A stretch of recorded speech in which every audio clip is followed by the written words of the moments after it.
अब श्यामानंद प्रभु कई समय से उनको ये सेवा पता किसने दी थी? रूप गोस्वामी जी ने। रूप गोस्वामी से उन्होंने कहा था कि मुझे कोई ना कोई श्याम सुंदर की श्यामा श्याम की सेवा दो। जिसके जीवन में सेवा नहीं है ना, उसका जीवन व्यर्थ है, व्यर्थ है उसका जीवन। ये 2 हाथ 10 उंगलियां किसके लिए मिली है? सेवा के लिए है। हाथ वो जो श्याम सुंदर की सेवा किया करे। हीरे मोती से नहीं है शोभा हाथ की, है हाथ वो जो श्याम सुंदर की सेवा किया करे। है शीश जो प्रभु चरणों में वंदन किया करे। बेकार वो मुख है जो रहे व्यर्थ बातों में। मुख वो है जो हरि नाम का सिमरन किया करे।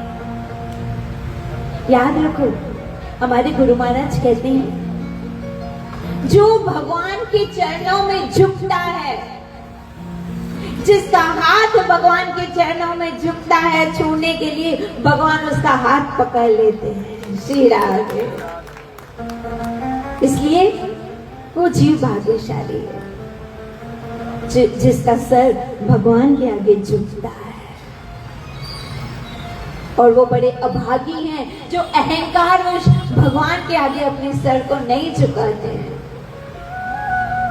इसलिए श्यामानंद प्रभु ने, जिसका नाम पहले क्या था, ये श्यामानंद प्रभु तो उनको ललिता सखी ने नाम दिया। उनका नाम था दुखी। क्या नाम था?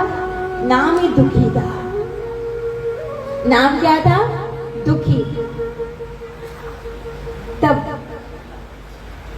जब नुपुर मिला, तब ललिता सखी और विशाखा सखी, राधा रानी स्वयं आए। जब श्यामानंद प्रभु ने साक्षात राधा रानी के दर्शन किए, श्यामानंद प्रभु के आंखों से दर दर आंसू गए।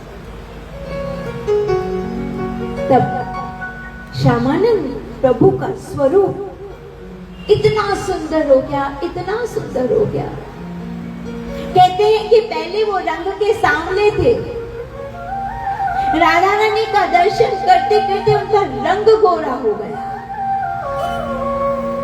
अब राधा रानी के जब दर्शन हुए, ललिता और विशाखा राधा रानी के धाम में लेके गए, सखी बना के। इतनी सुंदर सखी, इतनी सुंदर सखी। तब राधा रानी ने श्यामानंद प्रभु से कहा, आपने मुझे मेरी पायल, मेरा नुपुर लौटा दिया है, मैं आज बड़ी खुश हूँ। जब राधा रानी बोले मैं खुश हूँ, तो बोलो और क्या चाहिए, और क्या चाहिए। राधा रानी ने कहा मैं बहुत खुश हूँ, आपने मुझे मेरा नुपुर लौटा दिया, बोलो क्या चाहिए। आप ही सोचो, कभी श्याम सुंदर आए, राधा रानी आए और कहे क्या चाहिए, तो आप क्या बोलोगे बताओ? हम पता है क्या बोलेंगे? नंडो गरा थोड़ा बड़ो हो जाए, एक कार हो जाए, घोट सुधरी वने, मुझो पुट पास थी वने, नुआ डाडो सताए थी। श्रीराम नहीं, ये मटीरियल चीजें भगवान से नहीं मांगती है। श्यामानंद प्रभु एक सखी के वेश में हो गए। राधा रानी ने कहा, कहो दुखी, अभी तक नाम नहीं बदला है, मैं श्यामानंद कह रही हूं। तब ललिता सखी ने कहा, सबसे पहले तो हम इनका नाम बदलते हैं, और उनका नाम रखा श्यामानंद। मतलब श्यामानंद क्यों रखा सुनो, क्योंकि आपने हमारी श्यामा को आनंदित किया। राधा रानी ने क्या कहा, मैं खुश हूं, तो राधा रानी का एक नाम है श्यामा। क्या नाम है? श्यामा। और श्यामा को आनंदित किया, इसे आपका नाम आज से पड़ा श्यामानंद प्रभु। क्या पड़ा? श्यामानंद। क्योंकि आपने श्यामा को प्रसन्न किया। आज तो बड़ा आनंद उत्सव मना रहे हैं निकुंज में। नई सखी आई है और इनका हमेशा सखी का भाव था, श्रृंगार का भाव था। अब राधा रानी ने क्या किया, कहा कि क्या चाहिए। तब उन्होंने कहा कि मेरी इच्छा है कि ये निपुण मैं अपने हाथों से आपके चरणों में पहनाऊं। कितनी अच्छी चीज मांगी कि इससे मुझे राधा रानी के चरणों का स्पर्श मिलेगा। क्यों? क्योंकि राधा रानी के चरण प्यारे प्यारे। आइए 2 मिनट उस चरणों की महिमा करते हैं, फिर राधा रानी के निपुण की तरफ जाते हैं। राधा रानी के चरण प्यारे प्यारे, राधा रानी के चरण बोलिए बोलिए प्यारे, श्यामा प्यारी के चरण प्यारे प्यारे, श्यामा प्यारी के चरण प्यारे प्यारे। मुझे और जगत से क्या लेना, क्या लेना, मुझे और जगत से क्या लेना। राधा रानी के चरण प्यारे प्यारे, राधा रानी के चरण प्यारे प्यारे, श्यामा प्यारी के चरण प्यारे प्यारे, श्यामा प्यारी के चरण प्यारे प्यारे। ओ मेरे मन मत वाले तू राधा नाम तो गाले, ओ मेरे मन मत वाले तू राधा नाम गाले, ओ मेरे मन मत वाले तू राधा नाम तो गाले, ओ मेरे मन मत वाले तू राधा नाम तो गाले। तेरी पार परेगी नैया इन चरणों से प्रीत लगा ले, तेरी पार परेगी नैया इन चरणों से प्रीत लगा ले, तेरी पार परेगी नैया इन चरणों से प्रीत लगा ले, तेरी पार परेगी नैया इन चरणों से प्रीत लगा ले। जब तू बोले राधा नाम, तू बोले राधा नाम, जब तू बोले राधा नाम, जब तू बोले राधा नाम, तेरे दिल जाए घनश्याम, तेरे दिल जाए घनश्याम। जब तू बोले राधा नाम, जब तू बोले राधा नाम, जब तू बोले राधा नाम, जब तू बोले राधा नाम, तुझे मिल जाए घनश्याम, तुझे मिल जाए घनश्याम। और इसमें तेरा कुछ लागे ना, लागे ना। राधा रानी के चरण प्यारे प्यारे, राधा रानी के चरण प्यारे प्यारे। अब श्यामानंद प्रभु ने राधा रानी के चरणों को स्पर्श किया है।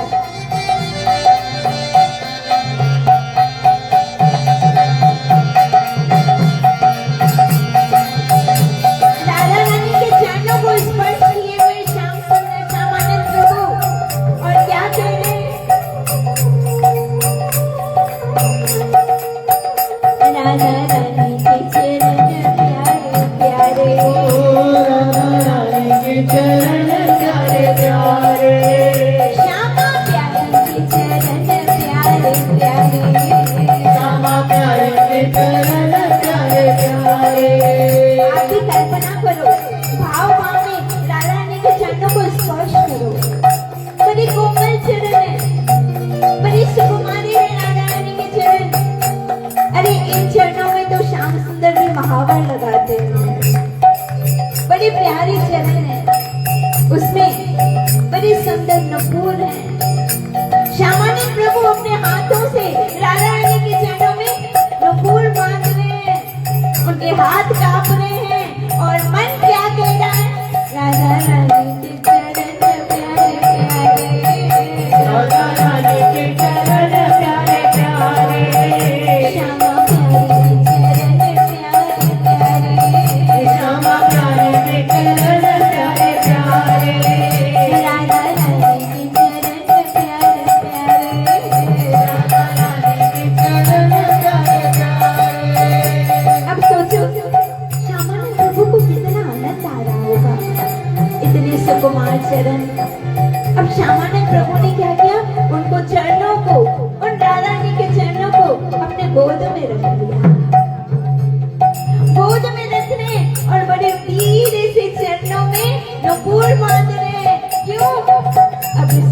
के अलावा मेरे जीवन में और मुझे और जगत से क्या लेना, मुझे और जगत से क्या लेना।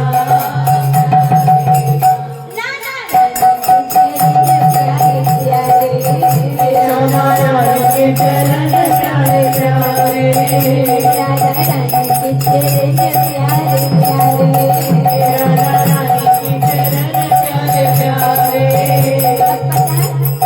राधा रानी ने क्या किया? राधा रानी ने क्या किया? वो जो फूल था जो श्यामानंद प्रभु ने श्रीमती राधा रानी के चरणों में धारण करवाया, वो फूल का निशान, उसका जो चिन्ह था, वो श्यामानंद प्रभु के सर पे लगा था। बोलिए श्यामानंद प्रभु की, श्रीमती राधा रानी की जय हो। उनके सर पे धारण करवा दिया। श्यामानंद प्रभु को तो होश ही नहीं रहा, गदगद कंठ से समझ में नहीं आ रहा मैं रोऊं या हंसूं, करूं मैं क्या करूं। और उन्हें सोचा ही नहीं था कि राधा रानी अपने नुपुर स्वयं मेरे सर पे धारण कराएंगे। और फिर क्या हुआ? जब नुपुर धारण करवाए, अब क्या हुआ? वो निशान रह गया, हमेशा के लिए वो निशान रह गया। और राधा ने अपने चरण हटा लिए। जब वो चरण हटा लिए तो श्यामानंद प्रभु को यही फील आ रहा था कि राधा रानी के चरण मेरे सर पर है। और फिर से गाने लगे, राधा रानी के चरण प्यारे प्यारे, राधा रानी के चरण प्यारे प्यारे, श्यामा प्यारी के चरण प्यारे प्यारे, ओ श्यामा प्यारी के चरण प्यारे प्यारे। मुझे और जगत से क्या लेना, क्या लेना, मुझे और जगत से क्या लेना, क्या लेना। राधा रानी के चरण प्यारे प्यारे, ओ राधा रानी के चरण प्यारे प्यारे, ओ मेरे मन मत माने तो राधा नाम पुकारे, ओ मेरे मन मत वाले तू राधा नाम पुकारे।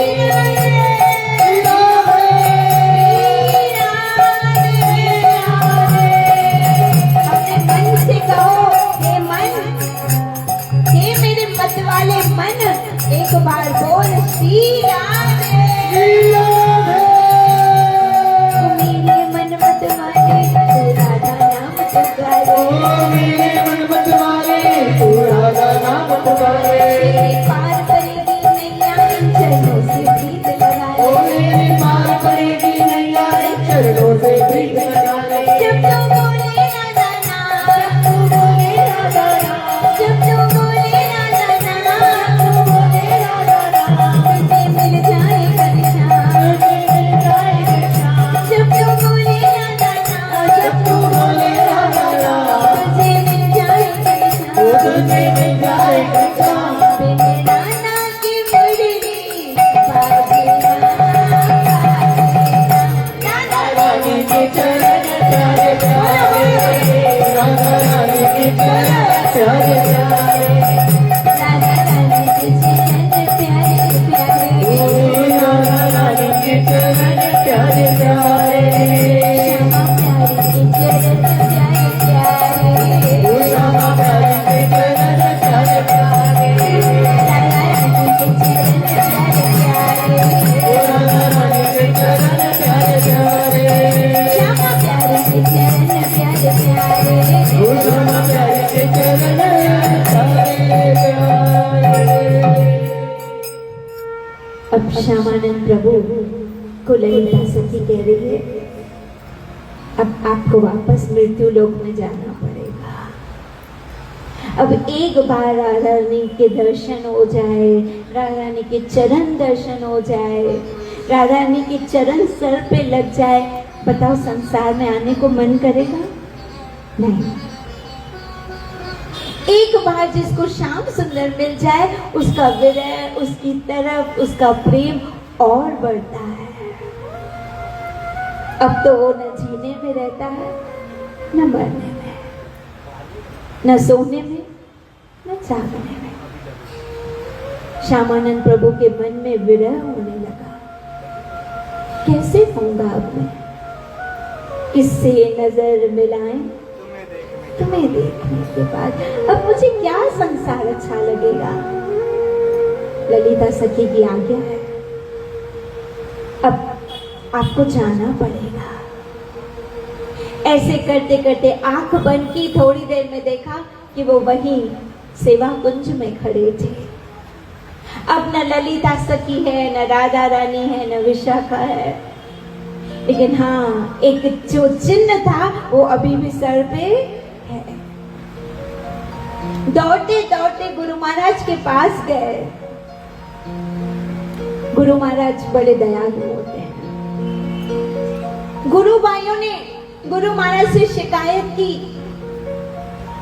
कि आपने जो हमें तिलक दिया है, जो हमारी परंपरा के अनुसार है, श्यामानंद प्रभु हमारी परंपरा से नहीं चलते, इन्होंने कुछ अलग धारण कर लिया है।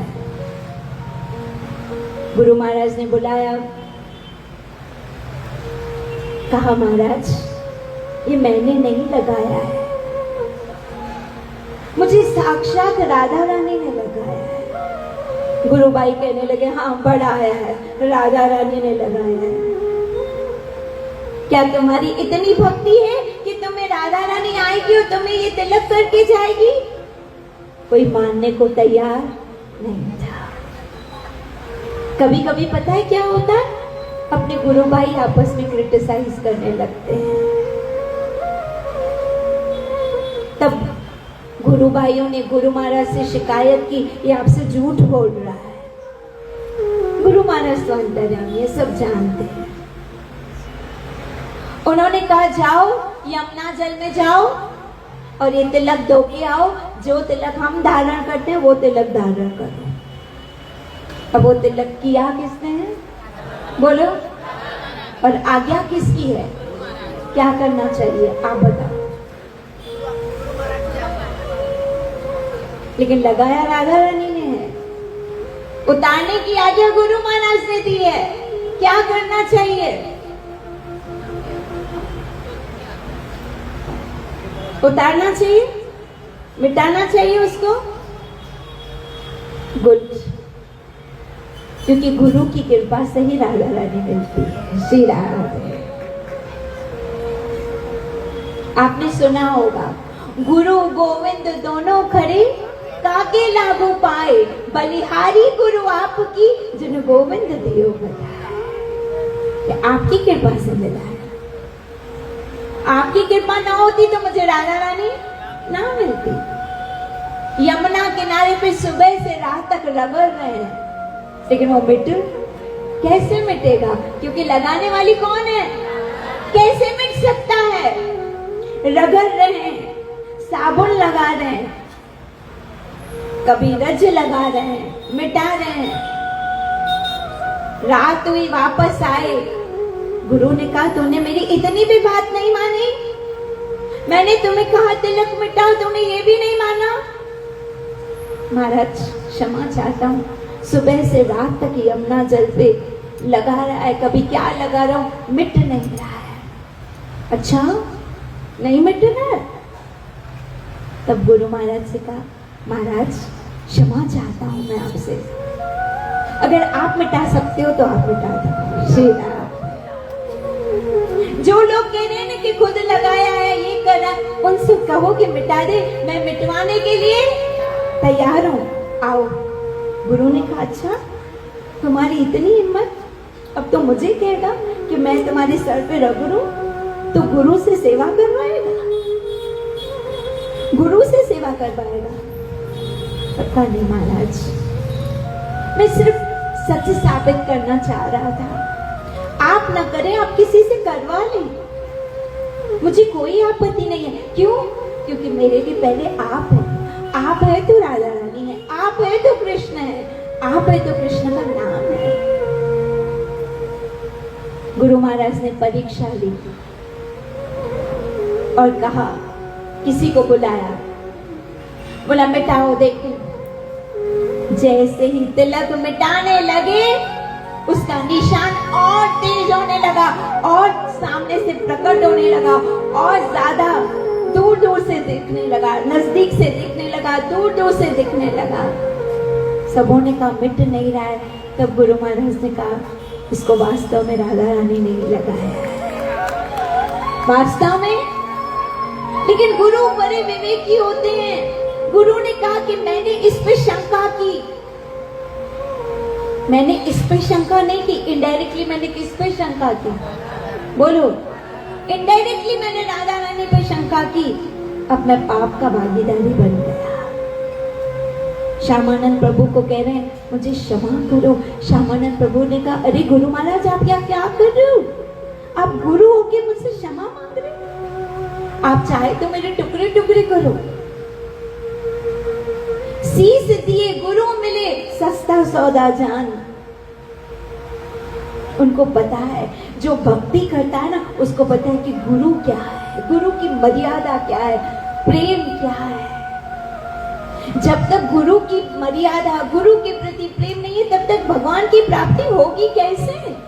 कैसे हो सकती है? तब गुरु महाराज रोने लगे, मुझसे अपराध हो गया, मैंने श्री जी के प्रति अपराध किया, मैंने राधा रानी के प्रति अपराध किया, इसका मुझे दंड मिलना चाहिए, मुझे दंड मिलना चाहिए। याद रखो, कोई भी हमसे जाने अनजाने में अपराध हो ना, हमें खुद को दंड देना चाहिए। क्यों? अगर हम वास्तविक अपने आप को बदलना चाहते हैं तो हमको खुद को दंड देना चाहिए। आज मुझसे अपराध हो गया। सबसे बड़ा दंड पता है क्या है अपराध का? कोई बता सकता है? अपराध का सबसे बड़ा दंड? जी नहीं, दंड क्या है? सबसे बड़ा अपराध वैष्णव अपराध है, इसका दंड क्या है? मैं आपके मुख से सुनना चाहती हूँ। जी, माफी से पहले भी एक स्टेप आता है, फिर इंसान माफी मांगता है। Very good. पश्चाताप। क्या होना चाहिए? पश्चाताप, कि आज मुझसे ये गलती हो गई, और किसी के आगे नहीं तो भगवान के आगे कन्फेस कर लिया करो, हे प्रभु मुझसे आज गलती हो गई, मुझे माफ कर दो, मुझसे गलती हो गई है, मुझे माफ कर दो। पश्चाताप होना चाहिए। क्यों? आज पश्चाताप नहीं हुआ तो ये गलती फिर रिपीट होगी, फिर रिपीट होगी। अच्छा, हमें कैसे पता चले कि मैंने गलती की? क्योंकि हर एक आदमी अपने आप को सही सिद्ध करता है। माँ राइट आया, माँ सही, माँ जेको कन्या सही कन्या। तो सुनो, हमारे गुरु महाराज ने हमको बहुत अच्छी ये बात समझाई है कि हमें कैसे पता चले कि हम गलत हैं।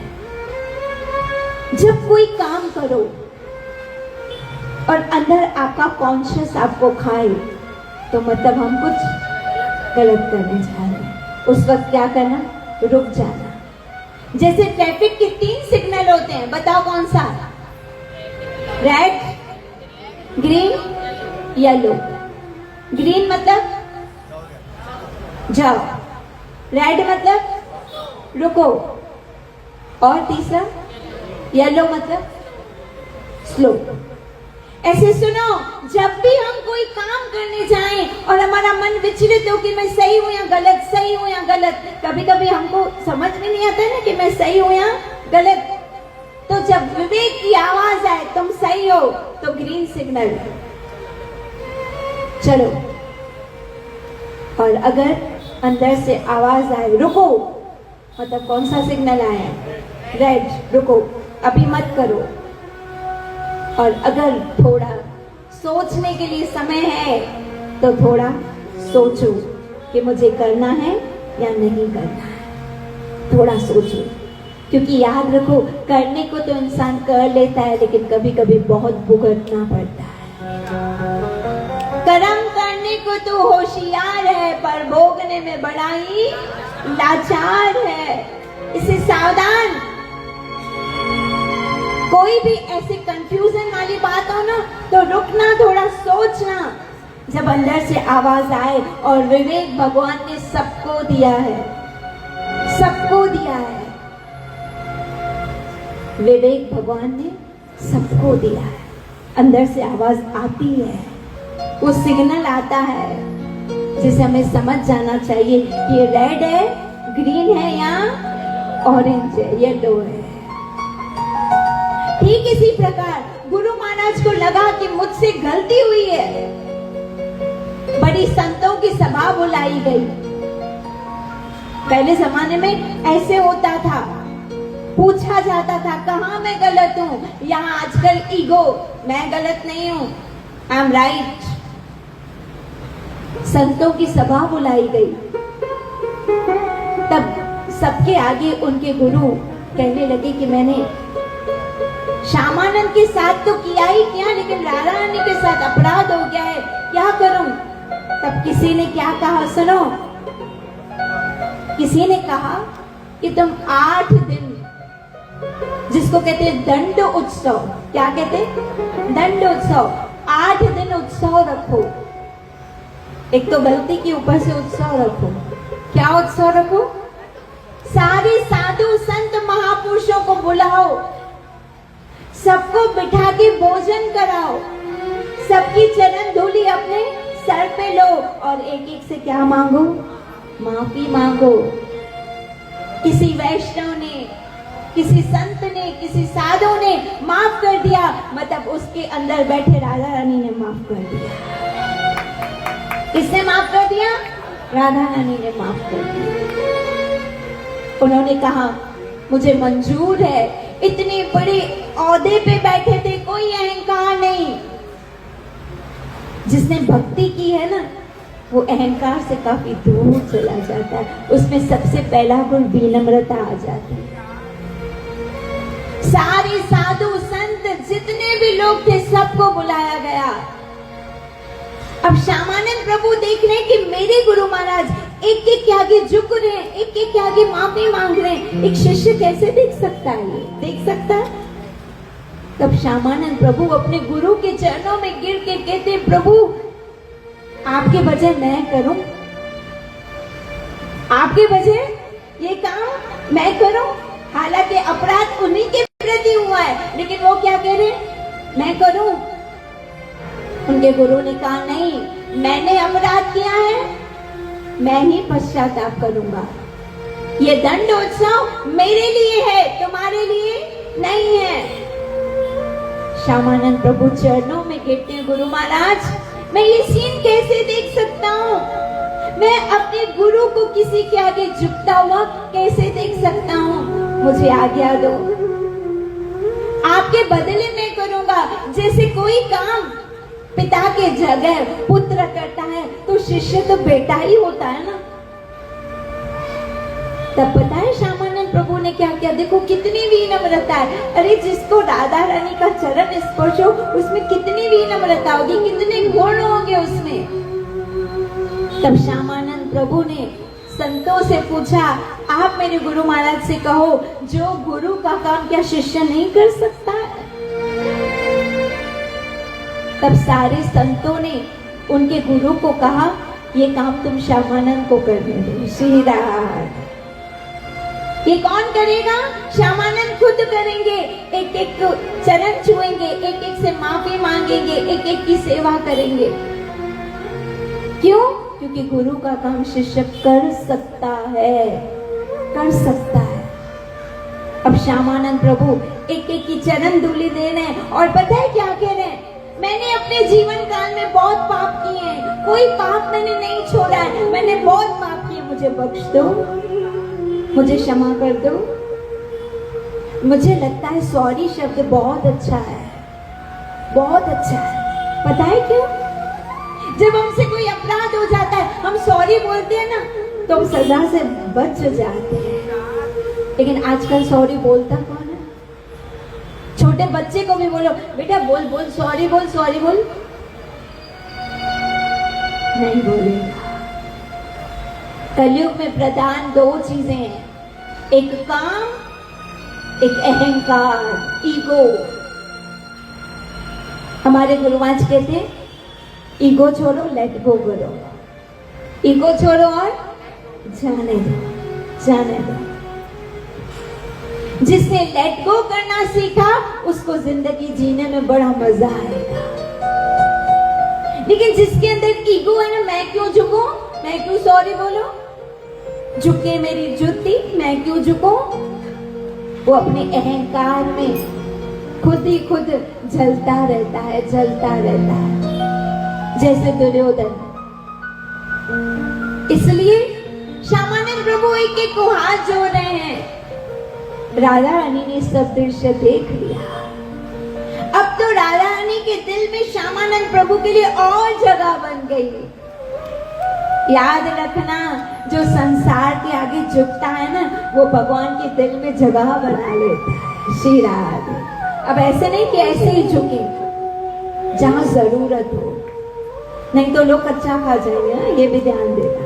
श्री राधे। जहां झुकना है वहां झुके, जहां आवाज उठानी है वहां आवाज उठाओ। जहां अर्जुन को आवाज उठानी थी, कृष्ण ने कहा युद्ध कर। क्यों? अब ये झुकने का समय नहीं है, ये लड़ने का समय है। अर्जुन युद्ध कर। अब फिर से राधा रानी ने दर्शन दिए और पता है क्या किया? जब श्यामानंद प्रभु को देखा और श्यामानंद प्रभु ने राधा रानी के फिर से दर्शन हुए, तब राधा रानी ने अपने हृदय से, सुनिएगा, अपने हृदय से श्याम सुंदर को प्रकट किया और श्यामानंद प्रभु को दिया। बोला आज से राधा श्याम सुंदर तुम्हारे हो। कहां से प्रकट किए? अपने हृदय से। किससे प्रकट किए? राधा रानी ने स्वयं। और राधा रानी ने अपने हृदय से प्रकट करके राधा श्याम सुंदर की विग्रह श्यामानंद प्रभु को दी और कहा इनकी दिल से सेवा करना, इनकी पूजा करना। क्यों? क्योंकि इनमें ही तुम्हारा श्याम सुंदर है और इनमें ही तुम्हारी राधा रानी साक्षात है। अब मुझे बताइए कि वृंदावन में राधा श्याम सुंदर मंदिर में कितने लोग दर्शन करने गए हैं? कितने? थोड़े लोग गए हैं ना, गए हैं। वहां सबसे बड़े विग्रह कौन है? राधा श्याम सुंदर। बाजू में एक छोटे से ठाकुर है जिनका नाम है लाली, लाला लाली, लाला लाली। और तीसरे भी ठाकुर हैं, भाव भाव में चलिए राधा श्याम सुंदर। और तीसरे ठाकुर हैं कुंज बिहारी।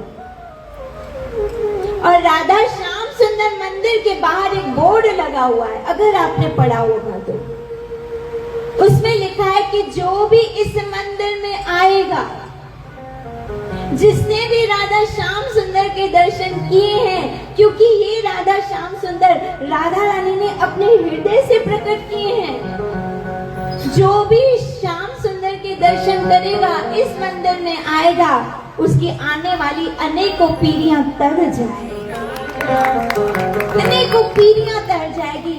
खाली उस एक ने दर्शन किया, उसकी पीढ़ियां तर जाएगी। अरे मैं तो कहती हूँ उन्होंने दर्शन किया, आपने तो लीला सुनी, आपने तो राधा श्याम सुंदर की लीला सुनी कि राधा श्याम सुंदर प्रकट कैसे हुए। तो अब बताइए, राधा श्याम सुंदर को प्रकट कराने में सबसे बड़ा हाथ किसका? बोलिए ना, श्यामानंद प्रभु का। और कैसे प्रकट हुए? सेवा से। जिन सेविया तिन पाया, जिन सेविया तिन पाया मान। बस अंत में मैं आप सबों से निवेदन करूंगी,